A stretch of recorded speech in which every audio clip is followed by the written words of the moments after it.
World water day 22 मार्च 23, जैसा कि sir ने बताया 30 साल पहले यानी 1993 यूएन जनरल असेंबली ने वो एक वर्ल्ड वाटर डे एक रेजोल्यूशन पास किया था 22 दिसंबर 1992। तो उसी साल से 1993 22 मार्च से वर्ल्ड वाटर डे शुरू किया गया ऑल ओवर ग्लोबली। तो इस साल का जो वर्ल्ड वाटर डे का जो थीम है एक्सेलरेटिंग चेंज, क्योंकि हर साल का जो थीम होता है वो बदलता रहता है।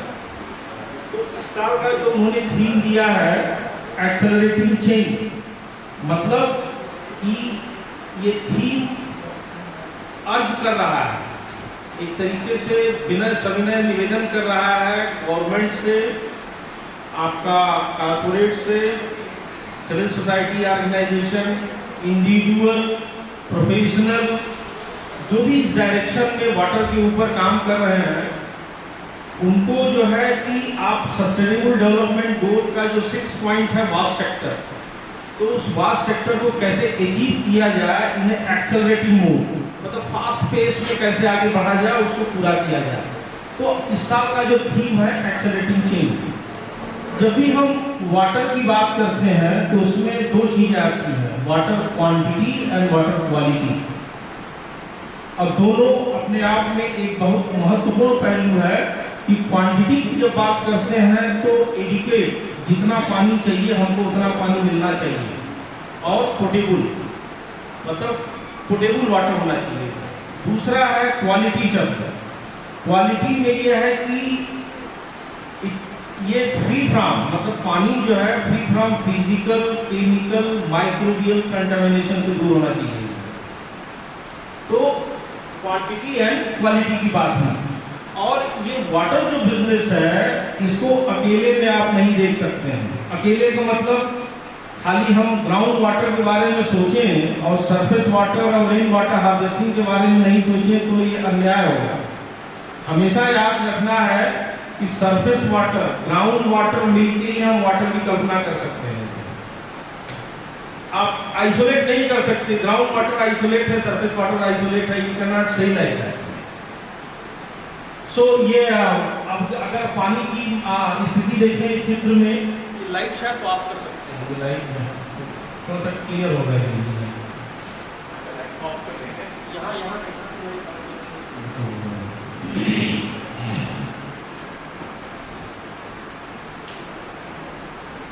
विजुअल है क्या जो आप लोगों को?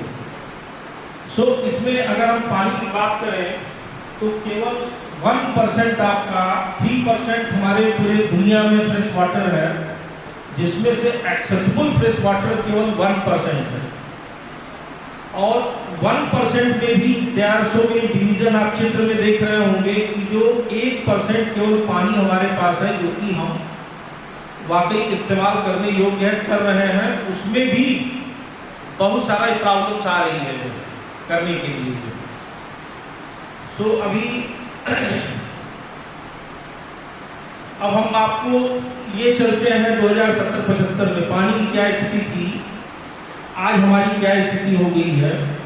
पहले टगवेल हुआ करते थे, आप लोगों ने देखा होगा 70, 75, 60s में पहले कुआं में पानी 25 से 30 फीट तक या 15-20 फीट पर कुएं मिल जाया करते थे पानी उसमें। आज की स्थिति है उसके बाद जब वो जमाना गया जब पानी नहीं मिलना हुआ कुएं में, तो उसमें पहले कुआं खोदते थे फिर बोर मारते थे, डक्कम बोरवेल बोलते हैं उसको। तो डक्कम बोरवेल में फर्दर देखिए पानी नीचे गया। उसके बाद बोरवेल की लोग चर्चा करने लगे कि नहीं अब तो कुआं से काम नहीं चलेगा, डक्कम बोरवेल से काम नहीं चलेगा, अब जो है हमको बोरवेल करना पड़ेगा। तो बोरवेल करना शुरू किया। अब वाटर लेवल की स्थिति देखिए कैसे वाटर लेवल नीचे जा रही है। अब आप लोग बोल रहे हैं कि नहीं हमको डीप बोरवेल चाहिए। अब डीप बोरवेल चाहिए तो अब उसके लिए डेप्थ क्या स्थिति बनेगी आने वाले समय में वो देखने में आएगा। अब ये सवाल उठता है कि आप लोगों ने ओपन वेल की कल्पना देखी होगी, मात्र 15 से 20 फीट या मैक्सिमम 30-40 फीट पे पानी मिल जाता है। ये हमारा भी अनुभव है, हम यूपी के रहने वाले हैं तो वहाँ की स्थिति मैंने देखा है, यूपी डिपॉजिट है, पानी की बहुत ज़्यादा क्राइसिस नहीं है वहाँ। और हमने एक जलगांव डिस्ट्रिक्ट है महाराष्ट्र में, जहां मैंने एक ताप्ती रिवर बेसिन से जो काम किया और वहां देखा ओपन वेल की गहराई 300 to 400 feet. Just you can imagine 300 to 400 feet open well depth. और वो बेल्ट पूरा एरिया जो है भुसावल में केले की खेती के लिए मशहूर है, जहाँ की ग्राउंड वाटर को काफ़ी शक किया गया है। और हर 50 मीटर 100 मीटर पर बोरवेल की डेंसिटी बहुत हाई है वहाँ पर, और बोरवेल का जो डेप्थ गया है मोर देन 1000 फीट। तो ये वहाँ की स्थिति जो अपनी हमने देखा है वहाँ पर। तो अभी जो आने वाले समय में लोग कल्पना कर रहे हैं let us go for the deep borewell, हम डीप बोरवेल में जाएंगे। अब ये देखिए 70s की बात है, हम वेल में आपको कुआं दिख रहा है, किस तरह से कुएं में पानी जो है था और सिंचाई के लिए कुएं का पानी इस्तेमाल होता था। चित्र को ध्यान से देखिएगा किस तरह से पानी का लेवल ग्रेजुअली धीरे धीरे ये डाउन होता जा रहा है। अभी वेल की कल्पना की गई है। Now further you can see, अब वेल का जमाना गया, अब हम कह रहे हैं कि नहीं हमको बोरवेल चाहिए, डक्कम बोरवेल। अब ये डक्कम बोरवेल की कहानी है कि जमीन के नीचे का पानी ग्रेजुअली धीरे धीरे इट इज गोइंग डाउन, मतलब नीचे जा रहा है जल स्तर। अब देखिए जो मैं बोल रहा था बोरवेल, कुआं का कॉन्सेप्ट गया, now come to the borewell. अब ये बोरवेल में देखिए पानी की स्थिति ऐसी है, अभी आज के डेट में ऐसे आगे बढ़ते जाएंगे हम तो कैसे पानी का लेवल नीचे जा रहा है जमीन के नीचे। ये फर्दर गया borewell, now it has come to the deep borewell. अब इसके बाद स्थिति आई है कि what is to be done, पानी का लेवल नीचे चला जा रहा है और अभी डीप बोरवेल की बात कर रहे हैं कि ये कॉन्सेप्ट है कि जितने खोदों के नीचे उतना ही पानी मिलेगा, but it is not like that. ऐसा नहीं जितना खोदते जाओगे आपको पानी मिलता जाएगा, it is not like that. तो now it's a crime situation. अब लोग चिल्ला रहे हैं कि नहीं हमको तो पानी नहीं मिल रहा है, बोरवेल में पानी नहीं आ रहा है, हम कैसे बढ़ेंगे, आगे बढ़ेंगे, उसके आधार पर चीजें कही जा रही हैं। अब पानी के बारे में जो प्राचीन समय में जो बताया गया है, तो पहले क्या बताया गया पानी के समय में, ये वाटर जो है ये फंडामेंटल है, फाउंडेशन है हमारी प्रकृति का, यूनिवर्स का, ब्रह्मांड का। ये समझ लीजिए कि ये जो नींव भरते हैं घर में तो यही पानी है। पानी ही हमारी फंडामेंटल फोर्स है, फंडामेंटल स्पेसीज है, रिसोर्सेस है, जो भी कहना चाहे। कहते हैं कि जल है तो थल है, थल है तो नभ है, मतलब you can not separate it out. पानी के बिना एग्जिस्टेंस नहीं है इन लोगों का। दूसरा चीज कहा गया है कि मानव शरीर में जैसे क्षितिजल पावक गगन समीरा पंच तत्व से बना शरीरा, ये 5 तत्व से जैसे शरीर बनी हुई है, उसी तरह से ये ब्रह्मांड और यूनिवर्स बना हुआ है, जिसमें जल की महत्ता को काफी इंपॉर्टेंस दिया गया है। जैसे हमारे शरीर में जो नस है, वेन्स है, वाटर का सर्कुलेशन, ब्लड का सर्कुलेशन होता है, उसी तरह जमीन के नीचे आपके फॉल्ट है, फोल्ड है, फ्रैक्चर है, क्रैक है, ज्वाइंट है, there are so many structural feature जिसके आधार पर उसमें पानी बहता है जमीन के नीचे। तो वाटर को जो कहा गया है डिवाइन पावर, मतलब एक शक्ति है, एक देवी है, डिवाइन पावर है, एनर्जी है, ऊर्जा है। ये वाटर की कल्पना ऐसे की गई है और that will give, if you have an adequate quantity of water in your body and in the ब्रह्मांड and universe, तो आपको दैट विल गिव यू एक शांति, प्रसन्नता, संपन्नता, गुड हेल्थ एंड लाइफ जो कही गई है, पुराने समय में कही गई। मैं ये ऋग्वेद की बातें बोल रहा हूँ, तो बताई गई है उसमें that will give piece, happiness, wealth, long life and good health. तभी अभी रिसेंटली गवर्नमेंट ने जो मिनिस्ट्री ऑफ जल शक्ति का नाम दिया है, मिनिस्ट्री ऑफ जल शक्ति, that is a kind of power, energy, ऊर्जा यू कैन से। सो अभी जो प्राचीन समय में कहा गया है कि जल प्रवाह से जीवन की बात की गई है। देखिए कभी आपने देखा होगा पानी अगर स्टैग्नेंट हो गया, यानी पानी कहीं रुक गया तो वो फिर गंदा हो जाता है, डर्टी हो जाता है, it cannot be use for any purpose life of thing. लेकिन वही जहाँ जल में बहाव है, it can B use for multipurpose. तो उसी तरह से शरीर में भी है, जब तक ये बहाव है, मतलब जल प्रवाह से ही ये जीवन की व्याख्या की गई है, इवन प्रकृति की भी व्याख्या की गई है। जल प्रवाह से ही जीवन है हमारा। नाउ अब हम बात करते हैं, आप सभी लोग ये चित्र को देख रहे होंगे, हाइड्रोलॉजिक साइकिल। हाइड्रोलॉजिक साइकिल बहुत वेल नोन है कि पानी न पैदा होता है, पानी को न पैदा होता है न नष्ट होता है। लाइक एनर्जी, ऊर्जा के बारे में कहा गया energy can neither be created nor destroyed but it can be transform from one form to the another form. रूपांतरण ऊर्जा का है, यहाँ पर पानी का रूपांतरण हो रहा है और इसकी मात्रा हमेशा बराबर रहती है। मात्रा हमेशा प्रकृति में इसकी बराबर रहती है। कैसे होता है इसका?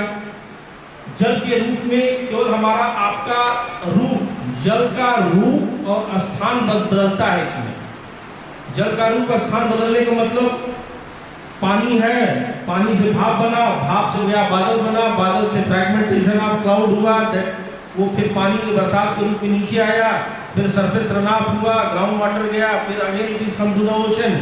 तो ये चक्र चलता रहता है। तो इसमें एक चीज ध्यान रखने की, इसकी मात्रा का कभी क्षय नहीं होता। इसमें मात्रा बराबर इसी है कि प्रकृति में जल संरक्षण के सिद्धांत की ऐसी व्याख्या की गई है। नाउ अब एक बड़ा बर्निंग इश्यू आया है कि जलवायु परिवर्तन, क्लाइमेट चेंज, बहुत बड़ा ये सिरदर्द बना हुआ ग्लोबली। तो बेसिकली है क्या ये जलवायु परिवर्तन, क्लाइमेट चेंज? जल और वायु, जल मतलब वाटर, वायु माने हवा। ये वाटर और हवा का ही कॉम्बिनेशन गौड़ा गया है, मतलब डिस्टर्ब हुआ है, यू कैन से। और क्यों डिस्टर्ब हुआ है? Because of rising temperature in the atmosphere. Temperature और एटमॉस्फेरिक प्रेशर का जो दबाव बढ़ा है ना ये ऊपर में, तो इसके चलते पूरी ये जल चक्र की व्यवस्था ऊपर में, जो हाइड्रोलॉजिक साइकिल अभी आपने देखा, वो पूरा डिस्टर्ब हो चुका है। और इसी चलते आप लोग देख रहे हो कहीं बोलते हैं कभी अल्प वर्षा, खंड वर्षा, अनइवन स्पोरेडिक रेनफॉल, या कहीं बहुत ज़्यादा पानी बरस गया तो कहीं सूखा पड़ गया जो है। ये क्यों हो रहा है? Because of temperature and pressure variation. Temperature is rising और एटमॉस्फेरिक प्रेशर के वेरिएशन से fragmentation of cloud, fragmentation of cloud से ये ग्लोबल फेनोमेना है, रीजनल फेनोमेना है। तो इस तरह की चीजें हम लोग को आने वाले समय में देखने को मिल रही है कि जलचक्र जो हमारा डिस्टर्ब हो गया है बिकॉज ऑफ क्लाइमेटिक कंडीशन। अब ये कहते हैं कि एंट्रोपी इन्वर्स की बदल रही है। एंट्रोपी क्या होता है? Entropy is a measure of disorderness, मतलब कोई चीज अव्यवस्थित है, अव्यवस्थित चीजें हैं तो एंट्रोपी उसकी हाई होती है। तो अगर आप प्रकृति को, ब्रह्मांड को देखें, जलवायु परिवर्तन को देखें, जलचक्र को देखें, तो हर तरह से ये बदल चुका है, पूरा डिस्टर्ब हो गया है। तो entropy of the universe is a complex matter and it is happening due to the climatic variation. तो अभी हम जो वर्ल्ड वाटर डे की बात कर रहे थे कि थीम हमारा है एक्सेलरेटिंग चेंज, जो अभी सर ने बताया कि इसका क्यों 30 साल पहले हुआ था। इसका उसका बेसिक उद्देश्य था वाटर डे मनाने का जो है। और इसमें basically now everybody wants and urge to every government, corporate, social society organisation, even non professional individual, let us come together for the more action, more ambition and more innovation. So main goal of this agenda is actually theme is by 2030 how you can agenda for the sustainable development goal to ensuring safe clean water for the each and everyone, safe drinking water, sanitation and hygiene practices for the everyone. So in 23 World Water Day will provide an opportunity for people, corporate, government to take responsibility for achieving vast objective। vast objective को the water, sanitation, hygiene ये हमको बढ़ाना है, ठीक करना है, जो कि 2030 तक हमारा सस्टेनेबल डेवलपमेंट गोल 6 है, उसको अचीव करना है। That is what the agenda is accelerating change for world water day 23 के लिए ये थीम रखा गया है। नाउ अभी वर्ल्ड वाटर डे के सर्टेन कुछ फैक्ट्स हैं। करीब 3 में से 1 लोग, today 1 in 3 people live without safe drinking water। 3 में से 1 आदमी को सेफ ड्रिंकिंग वाटर नहीं मिला। ये ग्लोबल बात हो रही है। कम से कम 2.1 बिलियन पीपल जो कि not having drinking water in their home. Around 800 children per day diarrhoea से मौत हो रही because of unsafe drinking water. और 50 तक ये इनका ये कहना है 5.7 billion people in the area is scarcity for at least 1 महीने के लिए पानी नहीं मिलेगा उनको। 4 में से 1 प्राइमरी स्कूल सही ढंग से वास्ट फैसिलिटीज को लेके काम नहीं हो रहा, काम नहीं हुआ है, नहीं हो रहा है। वेदर 90% आपने देखा पिछले 10 सालों में वेदर का जो एक्सेलरेशन है, जो weather has caused more 90% of the major disaster, कहीं अर्थक्वेक, कहीं सुनामी, कहीं हीट वेव, मतलब ये सब चीजें चल रही है पिछले 10 सालों में, इनकी मात्रा काफी बढ़ी है। ये ग्लोबली, इंडिया में भी इसका असर हुआ है, इंडिया में भी पड़ा है। सो अभी हम लोग को करना है 18 से 28 तक जो इंटरनेशनल डिकेड मनाया जा रहा है वाटर फॉर सस्टेनेबल डेवलपमेंट, ये 10 इयर्स 1828, जिसमें हम सभी लोगों को इसमें काम करना होगा। सो एक और फोकस जो वर्ल्ड वाटर डे का है कि achievement of sustainable development goal, vast sector, water sanitation and hygiene practices for everyone. So now let us adopt eco-friendly habit. We can do more to preserve this essential resources. क्योंकि ये बड़ी precious स्कार्सी resources है जो कि हम लोगों को इसको प्रिजर्व करके रखना होगा। अब मैं थोड़ा सा हल्का सा चर्चा करूंगा कि इंडिया में ग्राउंड वाटर की क्या स्थिति है। एक सर्टेन हाईलाइट है कि India is the largest user of ground water in India. लगभग 230 cubic kilometre of ground water per year, लगभग जितना ग्लोबल में 1/4 में होता है इंडिया पूरा इस्तेमाल कर रहा है, इंडिया उतना इस्तेमाल कर रहा है। और ये क्यों हो रहा है? You know, because of agriculture. More than 80% people are using agriculture purpose the ground water. More than 60% irrigated area and 85% आपका ड्रिंकिंग वाटर जितनी हो रही है that is because of the ground water. Water level जो पिछले 20 सालों में 4 metre नीचे गया है, यानी लगभग 5 साल में 1 मीटर वाटर लेवल नीचे जा रहा है। By 2030 water supply will be half of the total demand. हमारी जितनी डिमांड है उसकी सप्लाई हाफ हो जाएगी by 2030 if we not address this SDG 6। अगर इस तरह से करंट ट्रेंड चलता रहा तो 20 सालों में 60% इंडिया के एक्वीफर, जब हम एक्वीफर की बात करते हैं, जमीन के नीचे का वो हिस्सा, वो फॉर्मेशन, वो geological formation that will hold the water and transmit the water as well. तो एक्वीफर उसको कहा जाता है कि that will hold the water and transmit the water. तो ऐसे एक्वीफर इंडिया के 60% सूख जाएंगे, क्योंकि इन क्रिटिकल कंडीशन होगा उस समय एक्वीफर। अब यहाँ पर जो मैं ट्यूबवेल की बात कर रहा हूँ, ये ट्यूबवेल 1930 में फर्स्ट ट्यूबवेल ड्रिल्ड हुआ था 1951 में। उसके बाद 2500 हुआ, फिर 2 लाख हुए, फिर उसके बाद 40 लाख हुए। आज के डेट में कल्पना कर सकते हैं कि बाई 2023 में कितने बोरवेल होंगे। What I perceive not less than या even more than 5 crore. 5 crore से ऊपर होगा, इससे कम नहीं होगा बोरवेल, ज़्यादा होगा more than 5 करोड़। आप छत्तीसगढ़ में देखिए density of irrigation borewell is quite high in Dhamtari region, in Mahasamund region, ये quite high density of irrigation borewell. आपका सदर्न पार्ट जो है बस्तर रीजन में वहाँ कम है, आप नॉर्दर्न पार्ट में जाइए अंबिकापुर रीजन में कम है। जो प्लेन एरिया छत्तीसगढ़ का है, इस प्लेन एरिया में density of irrigation borewell is quite high. Central ground water board की रिपोर्ट क्या कहती है? ये इंडियन सिनेरियो की बात कर रहा हूँ। टोटल अगर इंडिया में आपका 7000 के आसपास ब्लॉक्स हैं, इसमें से करीब 64% ब्लॉक, मतलब 4427 इतने ब्लॉक आपके सेफ जोन में। सेफ जोन में बताऊंगा सेफ जोन कैसे इसको देखा जा रहा है। सेफ जोन का मतलब ये है कि आपका विड्रॉल रेट ऑफ जो विड्रॉल है पानी का जमीन के नीचे से, वो कहीं न कहीं बढ़ रहा है रिचार्जिंग से। मतलब rate of withdrawal of ground water is exceeding to the rate of recharge. मतलब रिचार्ज कम कर रहे हो, विड्रॉल ज़्यादा कर रहे हो पानी के। तो इससे क्या हो रहा है? In other words you can say there is scarcity of water over that. तो safe zone means stage of ground water development is less than 70%।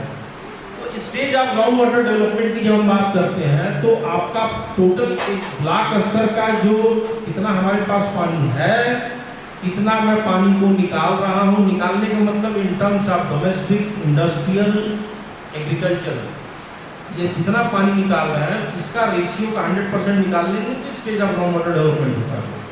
तो अभी 70% है तो सेफ जोन में, अगर 70 से ऊपर गया तो उसके लिए अलग अलग semi critical, critical, over exploited, इस तरह से ये नॉमेनक्लेचर बताया गया है। तो अब ये देखिए कि आप 7000 ब्लॉक में से इंडिया में 16% ओवर एक्सप्लॉइटेड। ओवर एक्सप्लॉइटेड का मतलब कि आपका 100% से पानी बहुत ज़्यादा निकाला गया, रिचार्ज वहाँ पर कम किया गया, तो आपका 100% करीब करीब 1000 के आसपास ब्लॉक जो है 16% वो ओवर एक्सप्लॉइटेड है। करीब करीब 1/6 इंडिया के ब्लॉक ये that will over exploited zone में चले गए। ओवर एक्सप्लॉइटेड जोन का मतलब जहाँ पर हमको प्रिवेंटिव मेजर्स, रिचार्जिंग मेजर चाहे जैसे भी करना वहाँ करना पड़ेगा, क्योंकि स्थिति काफ़ी वहाँ की भयावह हो गई है। और इसमें आप देखेंगे जनरली आपका जो ओवर एक्सप्लॉइटेड एरिया है आपका Punjab, Haryana, Delhi, western UP, Rajasthan, Gujarat, Karnataka, Andhra Pradesh, Telangana, Tamil Nadu, these are the state which are the already over exploited zone में चल रहे हैं। अब हम बात करेंगे सेमी क्रिटिकल। जब 70% से ऊपर की बात करते हैं, ये फिगर देखिए आप, जब 70% तक है तो सेफ जोन है, 70 से अगर 90 गया तो सेमी क्रिटिकल, 90 से 100 गया तो क्रिटिकल, 100 के ऊपर गया तो ओवर एक्सप्लॉइटेड जोन, मतलब वहां पर कोई गुंजाइश नहीं है सिवाय रिचार्जिंग मेजर की। अब मैं एक क्रिटिकल ज़्यादा इसमें पॉइंट में नहीं जाना चाह रहा हूँ मैं,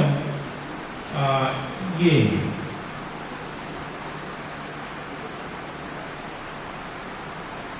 हाँ यहाँ पर सो अभी 15% सेमी क्रिटिकल जोन में है। अगर आप देखेंगे 4% ब्लॉक हमारे क्रिटिकल जोन में है, और सलाइन वाटर जो जगह sea water is there, sea water intrusion already हो रहा है, जो कोस्टल एरिया बेल्ट है तो सी वाटर इंट्रूजन तो करीब करीब 1% ब्लॉक इंडिया के सलाइन जोन में। तो अगर डायनामिक ग्राउंड वाटर रिसोर्स की बात करें तो एज पर CGW रिपोर्ट 2020 उन्होंने रीअसेसमेंट किया, तो आज के डेट में इंडिया भी सेफ जोन में overall on an average overall 61.6, अभी 70% ये टच नहीं किया है। द मोमेंट ये 70% टच करेगा दैट ये सब चला जाएगा सेमी क्रिटिकल में। तो 70% बहुत दूर नहीं है, 70% बड़ी जल्दी ही हो जाएगा ये। तो जितनी हमारी रिक्वायरमेंट है, सिवाय इसके अलावा कि अब हमको पानी निकालना कम होगा, रिचार्ज करना ज़्यादा होगा। आप एक समय में सुने होंगे जब ये आया था ग्रीन रिवॉल्यूशन, ये 60-70 की बात है, और ग्रीन रिवॉल्यूशन में ये हुआ था कि किस तरह से हाउ टू कैसे अनाज का प्रोडक्शन किया जाए, कैसे अनाज पैदा किया जाए। At that time ground water source का इस्तेमाल किया गया उस समय जो है, और बहुत ज़्यादा मात्रा में ground water source building of borewell किया गया, और इरिगेशन जो है एग्रीकल्चर के पॉइंट ऑफ व्यू से जो है बोरवेल का इस्तेमाल ज़्यादा होगा। Then come to the white revolution. White revolution Verghese साहब को जानते हैं, वो जलक खेस के जो है। अब now come to the blue revolution. अब लोग पानी निकालने की जगह भरने की बात कर रहे हैं। तो it's a kind of hydrological cycle है, एक बार आपने निकाला फिर किया, फिर वही रास्ते पर आकर हमको पानी डालना है। There is no other way out, कोई रास्ता नहीं है, करना ही पड़ेगा। हम छत्तीसगढ़ की बात करें तो नाउ छत्तीसगढ़ इज ये वरदान है, प्लेंटी ऑफ हमारी रेनफॉल भी अच्छी है, ऑन एन एवरेज 1000 से 1200 मिलीमीटर वर्षा है। तो अगर हम छत्तीसगढ़ की बात करें तो 46-47% है, हम 70 तक जा सकते हैं। लेकिन क्योंकि ग्राउंड वाटर रिचार्ज भी हो रहा है छत्तीसगढ़ में, देखा जाए तो थोड़ा सा अनइवन है, स्पोरेडिक है। इसमें क्या है कि आपका ये बाउल शेप्ड है, तो नदर्न एंड सदर्न पार्ट में तो पानी का रन ऑफ क्वाइट हाई है, सेंट्रल रीजन में भी पानी अच्छा है तो वहाँ दोहन ज़्यादा हो रहा है। Northern and southern part of Chhattisgarh में पानी की स्थिति बढ़िया है, लेकिन दोहन भी अच्छा नहीं हो रहा है वहाँ पर। दोहन चाहे देखा जाए तो पानी को वहाँ निकाल सकते हैं और अच्छे में जो है। सेंट्रल छत्तीसगढ़ में पानी का दोहन बहुत हो रहा है, density of borewell is quite high, और इसी के चलते यहाँ पर क्योंकि रिचार्ज भी हो रहा है यहाँ पर। आपका बालको डिस्ट्रिक्ट जो है दैट इज कमिंग अंडर रफली अराउंड 36-40, रफली around 40 stage of ground water development है बालको, सॉरी पूर्वा डिस्ट्रिक्ट का। तो still it is in the safe zone. लेकिन आप बोलेंगे कि नहीं यहाँ तो 300 मिल रहा, वहाँ 200 मीटर, तो uneven variation is there, but as far as ground water resource safe zone is concern, Purva is in the safe zone. तो अभी there is no over exploited या saline category this under Chhattisgarh. ये तो मैंने अभी बात किया 70 safe, 70 to 90 semi critical, 90 to 100 is critical. जहां 100 के ऊपर गया it is over exploited. So क्या हुआ basically as far as ground water is concern, what has happened and why it is happening? तो कहीं न कहीं सप्लाई एंड डिमांड साइड हमारे डिस्टर्ब हुई है।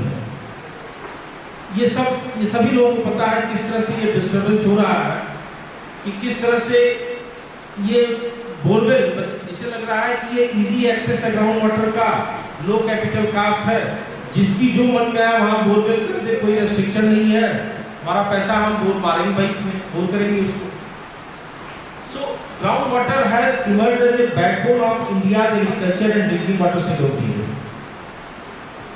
डिक्लाइनिंग इन वाटर लेवल, जो हमारा water level, ground water level decline हो रहा है, कहीं कहीं विड्रॉल हमारा एक्सीड कर रहा है, ये पानी निकाला जा रहा है जिस रेट से, और पुनर्भरण पानी की जो रेट है वो कम है। इसके चलते हमारा वाटर टेबल डिक्लाइन कर रहा है। इसके चलते क्या हो रहा है, देखिए हम वाटर क्वांटिटी और क्वालिटी दोनों की बात कर रहे हैं। पानी का लेवल यहाँ था, वाटर टेबल डाउन हो गया यहाँ पर, तो आपने जमीन के नीचे इतना वैक्यूम क्रिएट कर दिया, दिस इज योर वैक्यूम, और ये vacuum that is creating a water quality issue, geogenic problem बोलते हैं इसको। जो बहुत सारी मिनरलाइजेशन कंपोजिशन वाटर बॉडीज में मिलके ये जियोजेनिक वाटर क्वालिटी इशू जो है पैदा कर रही है, अपार्ट फ्रॉम एंथ्रोपोजेनिक, जो सरफेस से नाइट्रेट, सल्फर, जो केमिकल फर्टिलाइजर, यूरिया, आपका सीपेज, ये अलग एंथ्रोपोजेनिक इशू है वाटर क्वालिटी का। लेकिन जो वैक्यूम क्रिएट हो गया जमीन के नीचे, that is creating a geogenic problem, that is happening to entire India. ये हर जगह हो रहा है क्योंकि वाटर लेवल नीचे जा रहा है। तो ये एक बहुत बड़ा चैलेंज है, और geogenic water quality issue is very difficult to challenge, क्योंकि ऑलरेडी जियोलॉजिकल फॉर्मेशन में है, कंपोजिशन में है। So what are the main sources of ground water? अगर हम बात करें तो ग्राउंड वाटर की सोर्सेस क्या है, ये पानी कहाँ से आता है? तो अगर आप देखिए कि अगर हम इंडिया में देखें, ऑन एन एवरेज करीब करीब अगर 1200 मिलीमीटर वर्षा होती है, जो कि समय और स्थान के साथ ये अनइवन, ये इक्वल डिस्ट्रीब्यूशन नहीं है, अनइवन है, कहीं ज़्यादा है, कहीं कम है, कहीं सूखा पड़ रहा है, कहीं बाढ़ आ रही है, तो कहीं कुछ हो रहा है। तो ये टेम्पोरल एंड स्पेशियल वेरिएशन तो है, लेकिन amount of rainfall is quite adequate, अच्छा है पानी का। अब क्वेश्चन ये उठता है कि ये जो जमीन के नीचे का जो पानी है, ये हमेशा जो है ये बरसात के पानी से ही संभव है, और बरसात का जो पानी है जो 3 से 4 महीने किसी डिफरेंट एरिया में बारिश हो रही हो, तो 64% जो ग्राउंड वाटर रिचार्ज होता है वो रेन वाटर से ही होता है ड्यूरिंग मानसून सीजन और नॉन मानसून सीजन।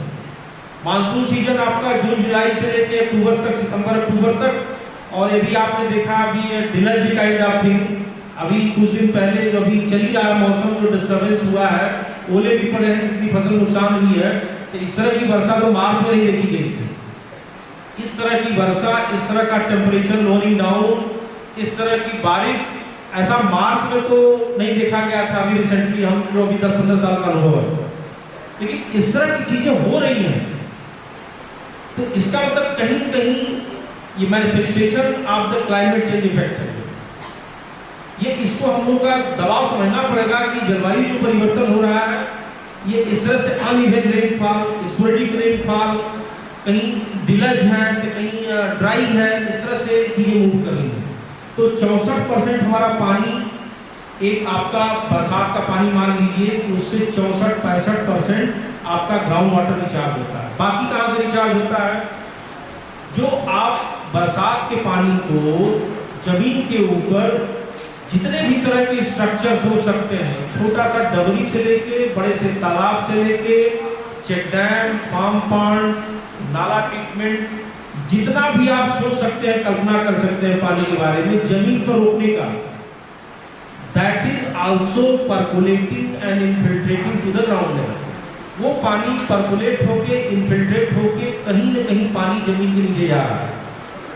और पानी के जमीन के नीचे दो सोर्सेस हैं, एक आपका वेडोज जोन में पानी है, एक आपका जमीन के नीचे सैचुरेशन जोन में है। तो जो घूमे वाला जो पानी हम लोग बोलते हैं ना, ये बरसाती पानी है, वो वेडोज जोन में है, ऊपर के लेवल पर है। और जो सैचुरेशन, जो डीप बोरवेल का पानी जमीन के नीचे है, वो नीचे में जाता है पानी। तो अगर हम पानी की कल्पना करें तो rain water is a very important source of ground water, plus surface water को भी हमको जहाँ तहाँ जैसे भी कैचमेंट एरिया हो, अंडुलेटिंग टेरेन हो, टोपोग्राफी हो, उसके अनुसार हमको रोकना पड़ेगा। This is the ultimate solution, there is no other ultimate option. तो वैसे कहते हैं catch the rain where it fall, वहाँ रोक दीजिए पानी को जहाँ गिरता है वहीं रोक दीजिए। अब यहाँ पर क्या होता है, अंडुलेटिंग टेरेन से रनऑफ ज़्यादा हो जाता है, और रनऑफ ज़्यादा हो जाता है तो उससे क्या होता है, सॉइल इरोजन भी होता है, न्यूट्रिएंट का इरोजन हो जाता है, ये पानी का बहाव कहीं खेत मेड़ बंदी सब काट भी देता है वो। तो हमको वही करना है कि पानी को रोक देना पड़ेगा। Now what is the solution? Solution भी ये प्रकृति से पानी आया है तो प्रकृति ही सॉल्यूशन देगा। हम लोग तो डिजास्टरस एक तरीके से, हम लोग मैन मेड, ये हम लोग नेचर को प्रकृति से खेल रहे हैं। अगर ये नेचर का पानी है तो नेचर ही सॉल्यूशन देगी इसका। तो एंशिएंट टाइम में जो कहा गया don't cut tree because they remove pollution, ये पोल्यूशन को रोकता है पेड़ को। आप don't disturb sky, do not pollute the atmosphere, ये रिगुमेंट पहले की जो बातें कही गई हैं वो मैं आप लोगों को बता रहा हूँ।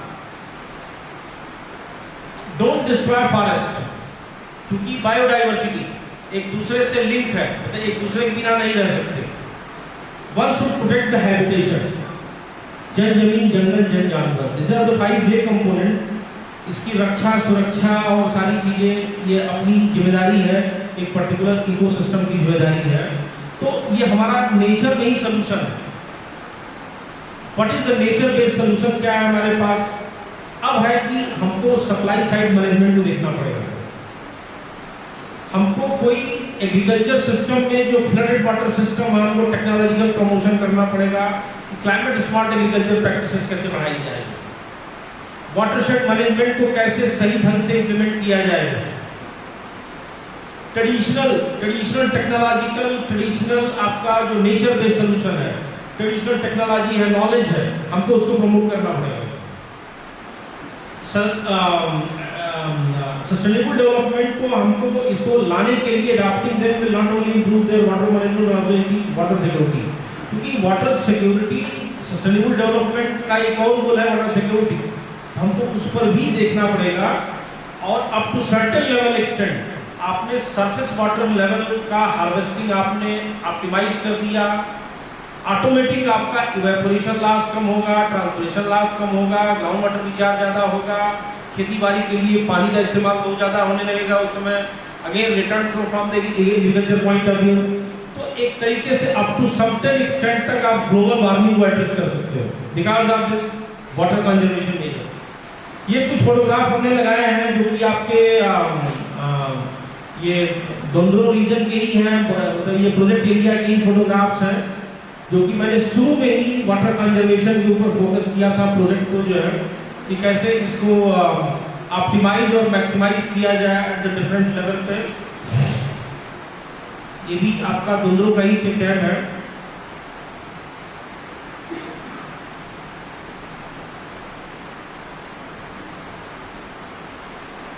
ये हम लोग के द्वारा ही काम किया गया है, लेकिन ये यहाँ का नहीं है, ये महासमुंद रीजन का है और इंदौर रीजन का है। ये गुरु ब्लॉक में हमने काम किया है, तो गुरु ब्लॉक में भी वहाँ पर काफ़ी इस तरह का पोटेंशियल दिखा समझने किया होगा। Now this is the last slide and it is an important message for everyone कि each drop count. It is the responsibility of the government, corporate, civil society organization, individual, professionals, everybody. One should have focus on this and accordingly act on this. That's all.